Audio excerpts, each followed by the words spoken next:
বেশিরভাগ মানুষই দেখি সেমাই পছন্দ করে না। আসলে কারণটা কি সেমাই না খাওয়ার?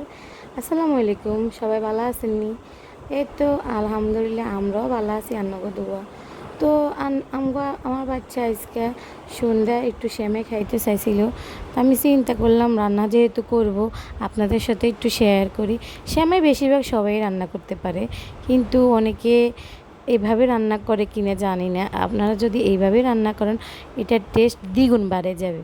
তো চলেন, এই যে এখানে আমি ঘি দিছি প্রথমে। ঘি দেওয়ার পরে আপনার বাদাম ভাজা দিবেন, কিশমিশ দিবেন, দিয়ে একটু ভাজি করে নেবেন। তারপর যেন পোড়ানো লাগে যায়। তারপর আপনার এই সেমাইটা দিয়ে দিবেন। এটা কিন্তু লাচ্ছা সেমাই না, এটা ওই লম্বা চিকন যে নুর সেমাইটা থাকে ওটা। এই তো সেমাই দেওয়ার পর আমার সেমাইগুলো ভাজা হয়ে গেছে। এই তো আমি আগেরই দুধরে উতরাই লইছি।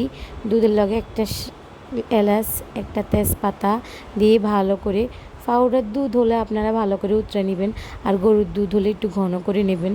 পাতলা দুধ দিলে আবার কিন্তু মজা লাগে না। সেমাই যদি খাইতে হয় ঘন দুধ দিয়ে খাইবেন, খুবই স্বাদ হয়।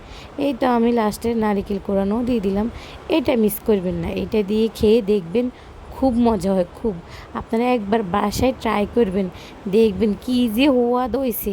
আমনগো বাচ্চা, আমনগো স্বামী সব আঙ্গুল চাটি ফুটি খাইব। এই তো সেমাই রান্না হয়ে গেছে। এখন আমি উল্টে দিয়ে একটু সামান্য নারিকেল করেও দিলাম।